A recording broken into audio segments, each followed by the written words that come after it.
Bonjour à tous et bienvenue dans cette vidéo qui défendra la cohérence du récit de la Passion à travers les 4 évangiles.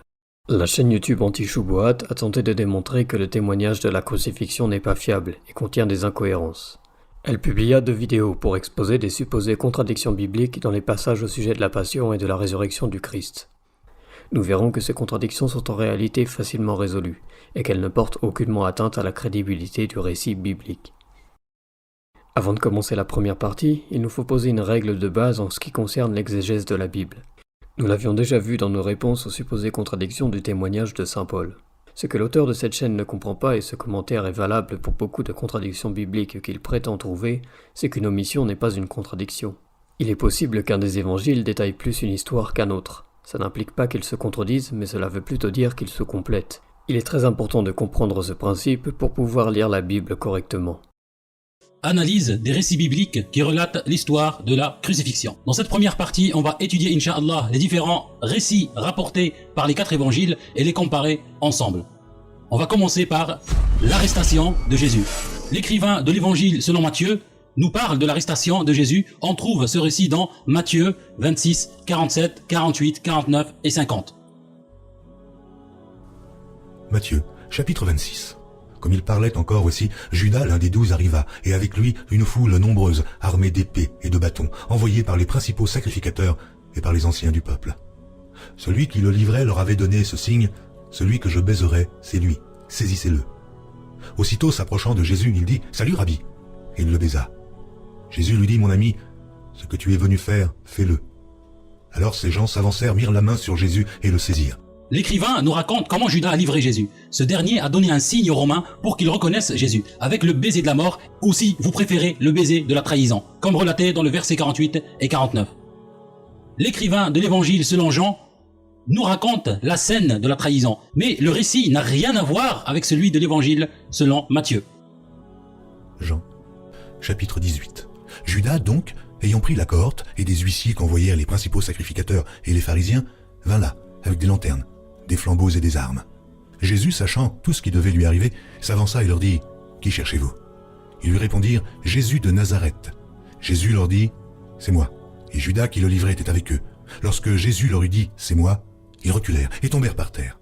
Il leur demanda de nouveau, « Qui cherchez-vous » Et ils dirent, « Jésus de Nazareth. » Jésus répondit, « Je vous ai dit que c'est moi. Si donc c'est moi que vous cherchez, laissez aller ceci. » L'écrivain de l'évangile selon Jean nous raconte une toute autre histoire. Il n'est pas question du signe de Judas, mais c'est Jésus lui-même qui s'est fait connaître aux Romains. Comment expliquer la divergence sur la manière dont Jésus était arrêté? Matthieu affirme que Judas donne un signe aux soldats pour qu'ils connaissent Jésus avec le baiser de la trahison. Jean, quant à lui, dit que c'est Jésus lui-même qui leur a dit que c'était lui qu'il voulait. Quelle est la vraie version? Les 2 histoires sont inconciliables.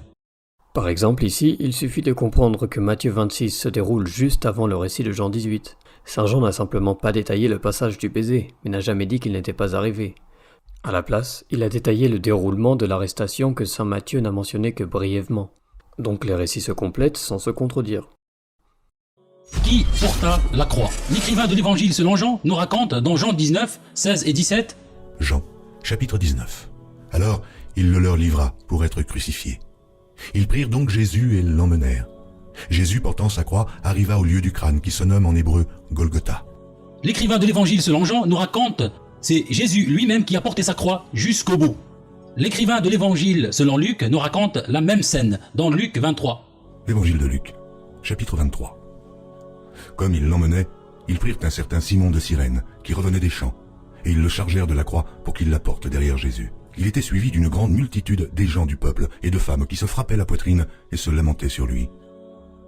Surprise, ce n'est plus Jésus qui porte la croix, mais c'est Simon de Cyrène. La question qui se pose, qui portait la croix, Jésus ou Simon? On pourrait dire, et les chrétiens disent souvent les deux, mais ça contredirait quand même le premier verset qui ne mentionne aucunement Simon de Cyrène et qui l'attribue ce fardeau qu'à Jésus. Là encore, Anti-Chouboat extrapole. Saint Jean ne dit pas qu'il l'a porté tout le long du trajet, mais qu'il la portait au moment d'arriver. Il n'a pas détaillé le trajet entier, mais seulement sa fin. La mort de Judas. Concernant cette histoire, les récits sont différents comme le jour et la nuit. L'écrivain de l'évangile selon Matthieu nous raconte le sort de Judas dans Matthieu 27. Matthieu, chapitre 27. Alors Judas qui l'avait livré voyant qu'il était condamné, se repentit et rapporta les 30 pièces d'argent aux principaux sacrificateurs et aux anciens, en disant « J'ai péché en livrant le sang innocent. » Ils répondirent « Que nous importe? Cela te regarde. » Judas jeta les pièces d'argent dans le temple, se retira et alla se pendre. Les principaux sacrificateurs les ramassèrent et dirent « Il n'est pas permis de les mettre dans le trésor sacré, puisque c'est le prix du sang. » Et, après en avoir délibéré, ils achetèrent avec cet argent le champ du potier, pour la sépulture des étrangers. C'est pourquoi ce champ a été appelé champ du sang, jusqu'à ce jour. Alors, dans ce récit rapporté par l'écrivain de l'évangile selon Matthieu, on lit que Judas a regretté son geste. Il se repentit, jeta l'argent du crime et alla se pendre. Mais l'écrivain des Actes des Apôtres nous raconte une toute autre histoire qui est le contraire absolu de celle relatée par l'écrivain de l'évangile selon Matthieu. Actes des Apôtres 1, 18 et 19. Actes des Apôtres, chapitre 1er. Cet homme, ayant acquis un champ avec le salaire du crime, est tombé, s'est rompu par le milieu du corps, et toutes ses entrailles se sont répandues. La chose a été si connue de tous les habitants de Jérusalem que ce champ a été appelé, dans leur langue, Akeldama, c'est-à-dire champ du sang. Alors l'écrivain des Actes des Apôtres nous raconte que Judas a acheté un champ avec le salaire du crime, 30 pièces d'argent, qu'il a eu un accident, il est tombé, il s'est rompu par le milieu du corps et toutes ses entrailles se sont répandues. Quelle contradiction incroyable! Qu'est-ce que Judas a fait avec l'argent du sang qu'il a reçu pour trahir Jésus? Dans Actes des Apôtres, il a acheté un champ. Dans Matthieu, il a jeté l'argent dans le temple, il est parti. Dans Acte 1, il est dit qu'il l'a acquis le champ, non pas qu'il l'a acheté. Ce sont des prêtres qui l'ont acheté avec son argent, certes, mais lui, il l'a acquis par leur intermédiaire. Ce que veut dire l'évangéliste ici est qu'il partage la responsabilité et la culpabilité pour cette propriété. Comment Judas est-il mort? Après qu'il ait jeté l'argent dans le temple, il est parti et s'est pendu. Ça, c'est la version de l'écrivain de l'évangile selon Matthieu. Après qu'il ait acheté le champ avec le prix du sang, il est tombé par accident, la tête la première. Il s'est rompu par le milieu du corps et toutes ses entrailles se sont répandues. Et ça, c'est la version de l'écrivain des Actes des Apôtres. Pour ce qui est de sa mort, il n'est pas du tout question d'un accident ici. Son corps a très bien pu chuter après la pendaison, la corde ou la branche cédant sous le poids du cadavre. Certains arbres poussaient sur des hauteurs, et il est possible que des rochers se trouvaient en dessous. Il est donc tout simplement possible que Judas se penda à un de ces arbres, et que son corps finit par chuter sur le roc. La chaîne Pro Ecclesia l'explique très bien dans une vidéo. Donc si saint Matthieu précise la pendaison, et les actes parlent de ce qui est advenu de son corps, ils se complètent. Pourquoi le champ est-il appelé le champ du sang? Puisque les prêtres l'ont acheté avec l'argent du sang, selon l'écrivain de l'évangile selon Matthieu, mais selon l'écrivain des Actes des Apôtres, en raison de la mort sanglante de Judas là-dedans. De plus, ils appellent le champ du sang car il a été acheté avec l'argent sale qui a servi à mettre le Christ à mort. Ça n'est pas une référence au corps de Judas, mais au sang du Christ. L'inscription écrite sur la croix. Le récit nous est rapporté par les 4 évangiles. Selon l'écrivain de l'évangile selon Matthieu, Matthieu 27. Matthieu, chapitre 27. Pour indiquer le sujet de sa condamnation, on écrivit au-dessus de sa tête « Celui-ci est Jésus, le roi des Juifs ». Selon l'écrivain de l'évangile selon Luc, Luc 23. Évangile de Luc, chapitre 23. Il y avait au-dessus de lui cette inscription « Celui-ci est le roi des Juifs ». Selon l'écrivain de l'évangile selon Marc, Marc 15. Marc, chapitre 15. L'inscription indiquant le sujet de sa condamnation portait ces mots « Le roi des Juifs ».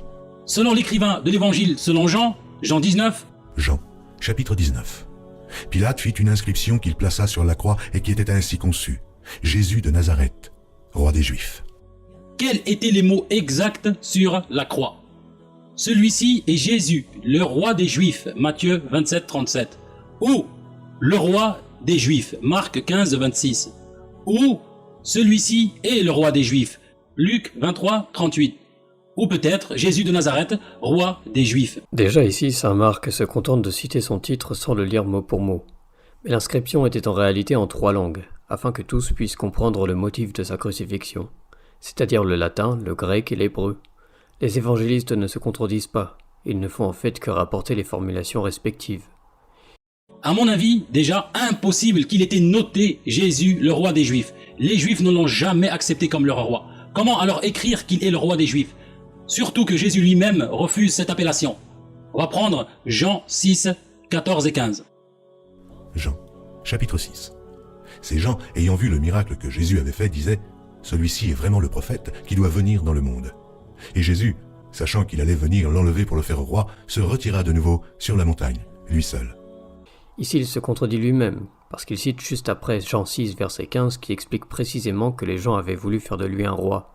Les Juifs ne l'ont jamais accepté comme leur roi. Sachant qu'il allait venir l'enlever pour le faire roi. Jésus ici n'a refusé que le fait d'être un roi terrestre, tel que les Juifs l'avaient espéré. Il disait à Pilate qu'il était bel et bien un roi, mais que son royaume n'est pas de ce monde. Il n'était donc pas roi tel que les gens se l'imaginaient. Jésus et les deux bandits qui furent crucifiés avec lui. L'écrivain de l'évangile selon Matthieu nous dit, dans Matthieu 27, Matthieu, chapitre 27. Les brigands crucifiés avec lui l'insultaient de la même manière. L'écrivain de l'évangile selon Luc nous dit, Luc 23, L'évangile de Luc, chapitre 23. L'un des malfaiteurs crucifiés l'injuriait, disant « N'es-tu pas le Christ?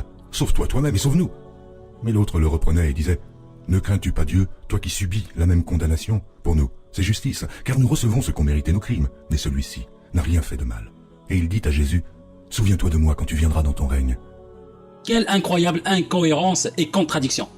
Alors l'écrivain de l'évangile selon Matthieu, les deux brigands insultaient Jésus. Selon l'écrivain de l'évangile selon Luc, l'un l'insultait et l'autre le priait pour qu'il se souvienne de lui. Quelle est la vraie version? Les récits se complètent en réalité. Il est écrit que c'est vers ce moment-là qu'il y eut des ténèbres sur toute la terre. Il est donc parfaitement possible qu'un des brigands changeât d'avis en voyant le ciel s'obscurcir. La dernière phrase que prononça Jésus. L'écrivain de l'évangile selon Luc nous dit, dans Luc 23, L'évangile de Luc, chapitre 23. Jésus s'écria d'une voix forte « Père, je remets mon esprit entre tes mains. » Et en disant ces paroles, il expira. L'écrivain de l'évangile selon Jean nous dit dans Jean 19, Jean, chapitre 19. Quand Jésus eut pris le vinaigre, il dit « Tout est accompli. » Et baissant la tête, il rendit l'esprit.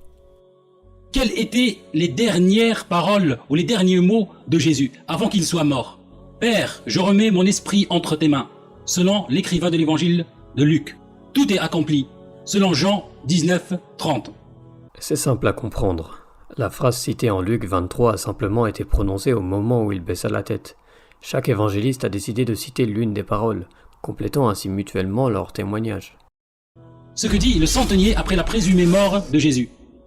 Selon l'écrivain de l'évangile selon Luc, Luc 23, L'évangile de Luc, chapitre 23. Le centenier, voyant ce qui était arrivé, glorifia Dieu et dit « Certainement, cet homme était juste. » selon l'écrivain de l'évangile selon Marc nous dit, Marc 15, Marc, chapitre 15. Le centenier qui était en face de Jésus, voyant qu'il avait expiré de la sorte, dit « Assurément, cet homme était fils de Dieu. » Alors encore une fois, que dit le centenier quand Jésus meurt? Certainement, cet homme était juste, dans Luc 23. Mais, dans Marc 15, assurément, cet homme était fils de Dieu. Si vous avez remarqué, je ne fais aucune interprétation de ma part, je ne fais que lire. C'est encore une complétion mutuelle ici. Le centurion a bien prononcé les deux phrases, mais Saint Luc a cité l'une et Saint Marc a cité l'autre. Dire qu'il n'a dit que l'une ou l'autre est une extrapolation. On passe maintenant les personnes qui se sont rendues au tombeau de Jésus.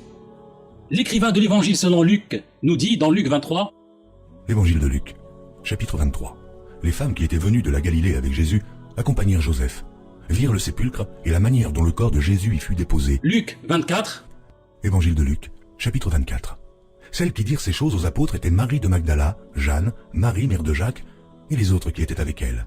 l'écrivain de l'évangile selon Marc nous dit, Marc 16, Marc, chapitre 16. Lorsque le Shabbat fut passé, Marie de Magdala, Marie, mère de Jacques et Salomé, achetèrent des aromates afin d'aller embaumer Jésus. l'écrivain de l'évangile selon Matthieu nous dit dans Matthieu 28, Matthieu, chapitre 28. Après le Shabbat, à l'aube du premier jour de la semaine, Marie de Magdala et l'autre Marie allaient voir le sépulcre. l'écrivain de l'évangile selon Jean nous dit dans Jean 20, Jean, chapitre 20. Le premier jour de la semaine, Marie de Magdala se rendit au sépulcre dès le matin, comme il faisait encore obscur, et elle vit que la pierre était ôtée du sépulcre. Comment on peut expliquer ça? Subhanallah. Qui se rend au tombeau? Les femmes, Joseph, Marie de Magdala, Jeanne, Marie, mère de Jacques, et les autres qui étaient avec elle, selon Luc. Selon Marc, c'était Marie de Magdala, Marie, mère de Jacques et Salomé. Mais selon Matthieu, Marie de Magdala et l'autre Marie. Mais selon Jean, il n'y avait que Marie de Magdala. Si on remarque ici une chose, dans les 4 récits, on dit que Marie de Magdala était parmi les personnes qui sont rendues au tombeau. Mais dans le récit de Matthieu, Marc et Luc, il y a eu beaucoup de personnes avec elle. Alors que dans Jean, elle était toute seule. Quelle est la vraie version? Celle de Luc, de Marc, de Matthieu ou carrément de Jean? Ce n'est pas parce que toutes les femmes ne sont pas détaillées qu'elles ne sont pas présentes. Contrairement à ce qu'Antichouboat prétend, Saint Jean ne dit pas qu'une seule femme y était. D'ailleurs, celle-ci utilise le terme « nous » au verset 2, donc les récits se complètent. Qui apparaît dans le tombeau? Selon l'écrivain de l'évangile de Luc, nous dit Luc 24. Évangile de Luc, chapitre 24. Comme elle ne savait que penser de cela, voici, 2 hommes leur apparurent en habits resplendissants. Selon l'écrivain de l'évangile, selon Matthieu, nous dit Matthieu 28. Matthieu, chapitre 28. Et voici, il y eut un grand tremblement de terre, car un ange du Seigneur descendit du ciel, vint rouler la pierre et s'assit dessus. Marc, chapitre 16. Elles entrèrent dans le sépulcre, virent un jeune homme assis à droite vêtu d'une robe blanche, et elles furent épouvantées. L'écrivain de l'évangile selon Jean n'en dit rien. Qui apparaît dans le tombeau? 2 hommes, selon Luc, un ange du Seigneur, selon Matthieu, un jeune homme, selon Marc. Qui a raison, qui a tort? Quelle est la vraie version de l'histoire? Ici, tous sont des anges. Ils ont une apparence d'hommes et sont donc décrits comme tels, mais leur nature impressionnante montre qu'il s'agit des mêmes personnes. Ni saint Matthieu ni saint Marc ne disent qu'il n'y en avait qu'un seul à ce moment-là, mais préfèrent se focaliser sur les paroles d'un seul d'entre eux, les résumant à leur manière. La réfutation de cette première partie démontre qu'Antichouboat a des difficultés à comprendre ce qu'est une contradiction. Il pense que ces textes se contredisent juste parce qu'ils précisent des détails différents, mais c'est la preuve qu'ils se complètent, non pas qu'ils se contredisent. Nous verrons à présent que la seconde partie n'enlève rien à ces erreurs. Où est-ce qu'on a amené Jésus après son arrestation? L'auteur de l'évangile selon Jean nous dit, dans Jean chapitre 18, Ils l'emmenèrent d'abord chez Anne, car il était le beau-père de Caïphe, qui était souverain sacrificateur cette année-là. l'auteur de l'évangile selon Luc nous dit, dans Luc chapitre 22, Évangile de Luc, chapitre 22. Après avoir saisi Jésus, ils l'emmenèrent et le conduisirent dans la maison du souverain sacrificateur. Pierre suivait de loin. pareil pour l'auteur de l'évangile selon Matthieu, qui nous dit, dans Matthieu chapitre 26, Matthieu, chapitre 26. Ceux qui avaient saisi Jésus l'emmenèrent chez le souverain sacrificateur Caïphe, où les scribes et les anciens étaient assemblés. l'auteur de l'évangile selon Marc nous dit, Marc chapitre 14, Marc, chapitre 14. Ils emmenèrent Jésus chez le souverain sacrificateur, où s'assemblèrent tous les principaux sacrificateurs, les anciens et les scribes. où est-ce qu'on a amené Jésus en premier? Chez Anne d'abord, selon l'auteur de l'évangile selon Jean, 18, 13, ou directement chez Caïphe, le souverain sacrificateur. Luc 22, 54, Matthieu 26, 57 et Marc 14, 53. Quelle est la vraie version? Dans Jean 18, il est précisé que Jésus est d'abord amené chez Anne avant d'être amené chez Caïphe. Les autres se contentent de dire qu'il est amené chez Caïphe, ne précisant pas le premier passage. Mais aucun ne dit qu'il y est amené directement chez Caïphe, sans passage intermédiaire, comme le conjecture Antichouboat. Ce n'est donc pas une contradiction, un des récits est simplement plus détaillé que les autres. Combien de fois devait chanter le coq avant que Pierre ne renie Jésus? L'auteur de l'évangile selon Luc nous dit, dans Luc chapitre 22, Évangile de Luc, chapitre 22. Et Jésus dit, Pierre, je te le dis, le coq ne chantera pas aujourd'hui, que tu n'aies nié 3 fois de me connaître. l'auteur de l'évangile selon Matthieu chapitre 26, Matthieu, chapitre 26. Et Pierre se souvint de la parole que Jésus avait dite, avant que le coq chante, tu me renieras 3 fois. Et étant sorti, il pleura amèrement. l'auteur de l'évangile selon Jean nous dit dans Jean chapitre 13 et Jean chapitre 18, Jean, chapitre 13. Jésus répondit, tu donneras ta vie pour moi, en vérité. En vérité, je te le dis, le coq ne chantera pas que tu ne m'aies renié 3 fois. Pierre le nia de nouveau, et aussitôt le coq chanta. l'auteur de l'évangile selon Marc nous dit, Marc chapitre 14, Marc, chapitre 14.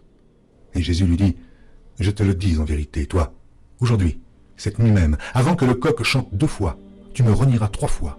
Aussitôt, pour la seconde fois, le coq chanta. Et Pierre se souvint de la parole que Jésus lui avait dite. Avant que le coq chante 2 fois, tu me renieras 3 fois. Et en y réfléchissant, il pleurait. Qu'est-ce que Jésus a dit? Que le coq chantera une fois? Ce qui est mentionné dans Luc chapitre 22 de 34 à 61, ou Jean chapitre 13, 38, ou Jean chapitre 18, 27. Ou l'autre version qui dit que le coq chantera 2 fois.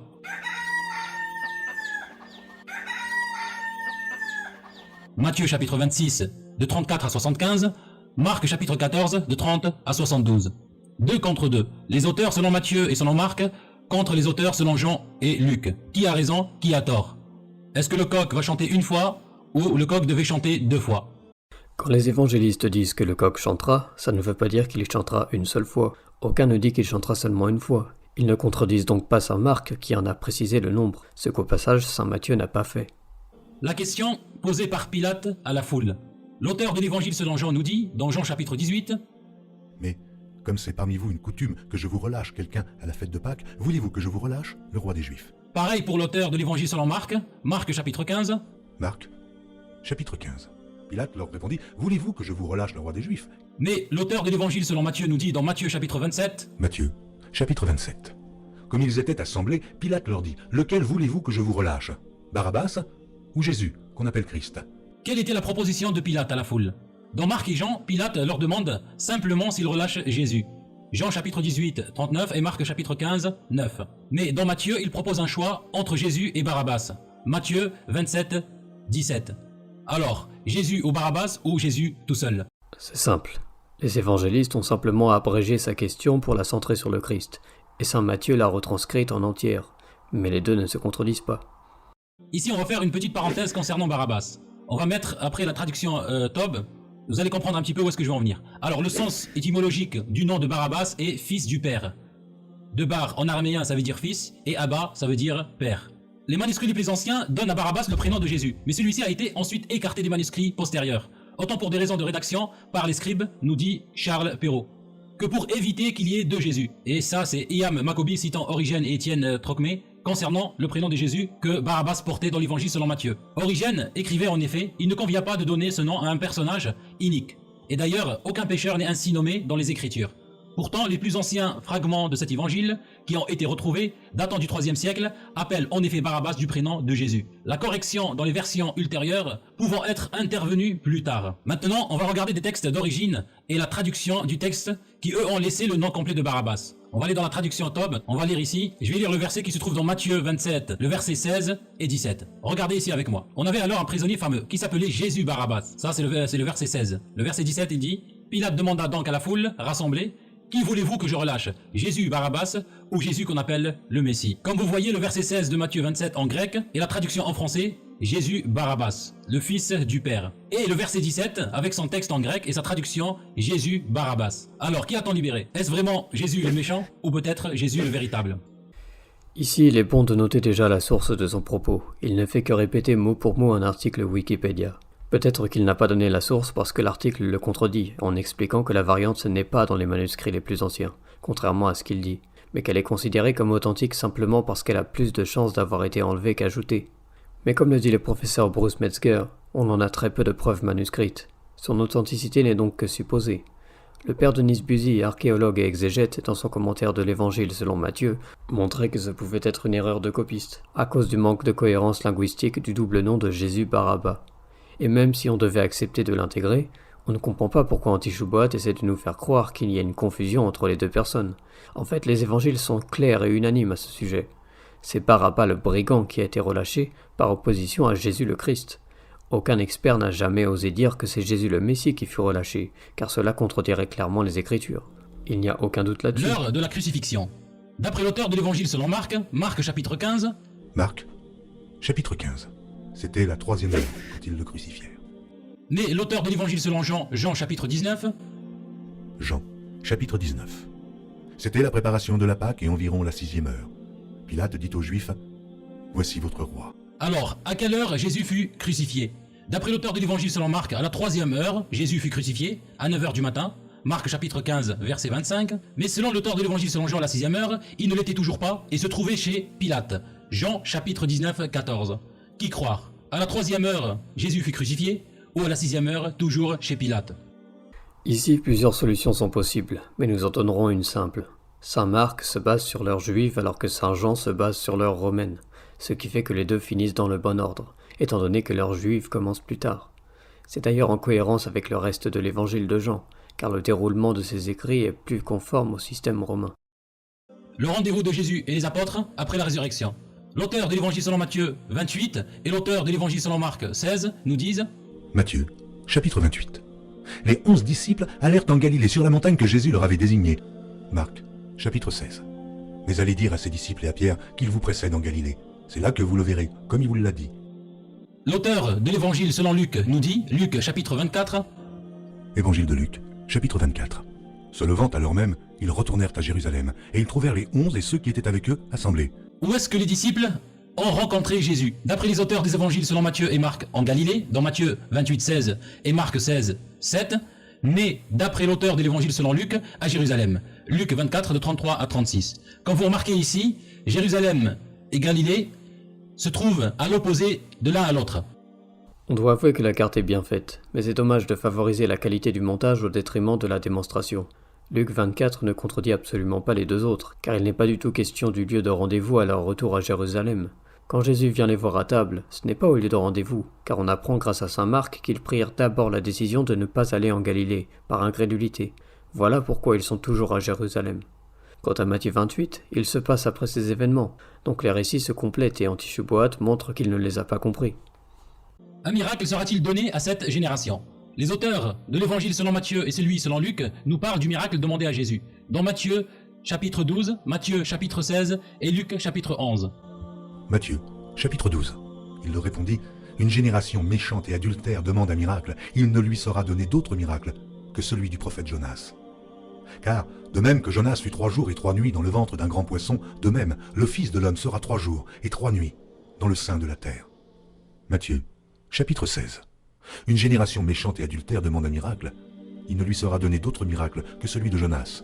Puis il les quitta et s'en alla. Évangile de Luc, chapitre 11. Comme le peuple s'amassait en foule, il se mit à dire, « Cette génération est une génération méchante. Elle demande un miracle. Il ne lui sera donné d'autre miracle que celui de Jonas. Car de même que Jonas fut un signe pour les Ninivites, de même le Fils de l'homme en sera un pour cette génération. » Mais l'auteur de l'évangile selon Marc, c'est une autre histoire. Marc chapitre 8. Marc, chapitre 8. Les pharisiens survinrent, se mirent à discuter avec Jésus et, pour l'éprouver, lui demandèrent un signe venant du ciel. Jésus, soupirant profondément en son esprit, dit, « Pourquoi cette génération demande-t-elle un signe? Je vous le dis en vérité, il ne sera point donné de signe à cette génération. » Puis il les quitta et remonta dans la barque pour passer sur l'autre bord. Comme vous constatez ici, chacun des auteurs nous raconte une histoire différente. L'auteur de l'évangile selon Matthieu et celui selon Luc disent que Jésus a donné un miracle, mais l'auteur de l'évangile selon Marc dit que Jésus ne donne aucun miracle. C'est incroyable, quelle contradiction flagrante. Est-ce que Jésus a donné un miracle ou il a refusé? Saint Augustin nous dit, je cite, « Saint Marc ne prête pas à notre Seigneur la même réponse que Saint Matthieu, d'après lequel il leur déclare qu'ils n'auront point d'autre prodige que celui de Jonas, tandis qu'ici il leur répond qu'il ne leur sera donné aucun. C'est-à-dire, il ne leur sera point donné comme ils en demandaient. Mais cette explication fait disparaître toute difficulté. Saint Marc a tout simplement omis de parler du miracle de Jonas dont Saint Matthieu a fait mention. Incroyable. Qui croire, Matthieu et Luc, qui ont dit qu'un miracle sera donné, dans Matthieu 12, 39, 40, Matthieu 16, 4, Luc 11, 29 à 30, ou Marc qui nie complètement cette histoire de miracle dans Marc 8, 11, 12 et 13. Alors ici, on a une contradiction flagrante. D'un côté, il sera donné un miracle, et d'un autre côté, aucun miracle ne sera donné. C'est assez ironique. Il nous lit ici à haute voix le texte de saint Augustin qui démontre clairement qu'il n'y a pas de contradiction, et croit avoir démontré l'inverse. Quel est le mot qu'il ne comprend pas ici? Est-ce le mot omission? Voyons, une omission n'est pas forcément une erreur ni un oubli, c'est simplement une décision de ne pas mentionner un passage jugé inutile dans la perspective de l'auteur. C'est tout à fait logique dans le récit de saint Marc, car son évangile s'adressait aux païens. Il ne pourrait pas comprendre la référence au récit de Jonas. Voilà pourquoi saint Marc a omis d'en parler. 3 jours et 3 nuits. Certains évangiles annoncent que Jésus va demeurer 3 jours et 3 nuits au sein de la terre, avant de ressusciter. Mais ces mêmes évangiles démontrent que Jésus ne resta au sein de la terre que 2 jours et 2 nuits. On va citer ici Matthieu chapitre 12. Matthieu, chapitre 12.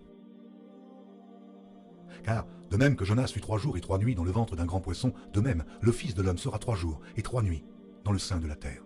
Alors, normalement, d'après l'écrivain de l'évangile selon Matthieu, Jésus devrait rester 3 jours et 3 nuits complètes. L'écrivain de l'évangile selon Luc nous dit... Évangile de Luc, chapitre 24. Le premier jour de la semaine, elles se rendirent au sépulcre de grand matin, portant les aromates qu'elles avaient préparés. Elles trouvèrent que la pierre avait été roulée de devant le sépulcre, et, étant entrées, elles ne trouvèrent pas le corps du Seigneur Jésus. Alors, le premier jour ici de la semaine chez les Juifs est le dimanche. Comme vous voyez ici sur le site, vous aurez toutes les références dans la description de la vidéo. Ici, le premier jour chez les Juifs, c'est le dimanche. Ici, une autre preuve supplémentaire qu'il s'agit du dimanche. Un comparatif des traductions du verset en question. Ici, il n'y a aucun doute concernant le jour de la crucifixion de Jésus, puisque les Écritures disent que c'est un vendredi. On va citer ici Marc chapitre 15 comme exemple. Marc, chapitre 15. Le soir étant venu, comme c'était la préparation, c'est-à-dire la veille du Shabbat, arriva Joseph d'Arimathée, conseiller de distinction, qui lui-même attendait aussi le royaume de Dieu. Il osa se rendre vers Pilate pour demander le corps de Jésus. Pilate s'étonna qu'il fût mort si tôt. Fit venir le centenier et lui demanda s'il était mort depuis longtemps. Comme on a vu que Jésus fut crucifié le vendredi et ressuscité à l'aube du dimanche, le problème ici, on n'a pas assez de temps pour que sa prophétie soit accomplie. On a ici un vendredi jour et un vendredi nuit, ce qui fait le premier jour, un samedi jour et un samedi nuit, ce qui nous fait 2 jours et 2 nuits. Il n'y a pas de 3 jours et 3 nuits comme annoncé. Ce fait est confirmé par saint Augustin, où il dit « L'écriture elle-même nous témoigne que ces 3 jours ne furent pas complets. » Ces 3 jours et 3 nuits n'étaient pas littéralement des périodes de 24 heures. C'est tout à fait normal car ce n'est pas le sens de l'expression. Dans la lecture juive antique, on donnait souvent le nom de jour entier, Ona, à des parties de la journée seulement. Cela est confirmé par de nombreux spécialistes comme Carson, Honor, Kinner ou encore Lightfoot. Cela signifie que la soirée du vendredi et la matinée du dimanche comptaient comme des jours entiers, ainsi donnant le compte des 3 jours et 3 nuits. En fait, même saint Augustin l'écrivait, mais Antichupoat a raccourci la citation dans laquelle il répond précisément à cette supposée contradiction. Étant donné que toutes ces contradictions sont nulles, nous n'avons pas besoin de voir sa conclusion, selon laquelle il aurait prouvé la non-historicité de la crucifixion, qui est pourtant historiquement attestée. La 3e partie de sa série fut entièrement réfutée dans cette vidéo que nous vous recommandons. Que faut-il retenir des 2 autres parties? Eh bien que les saints évangiles se complètent harmonieusement. Chaque évangéliste ajoute des détails qui leur sont propres. Antichupoat, et beaucoup qui emploient ces arguments, ne comprennent pas qu'un témoignage qui ne donne pas tous les détails n'est pas pour autant un faux témoignage ou un témoignage contradictoire. Le fait est que ça ne prouve en rien que la crucifixion n'est pas un fait historique, et c'est pourquoi aucun spécialiste ne prétend cela.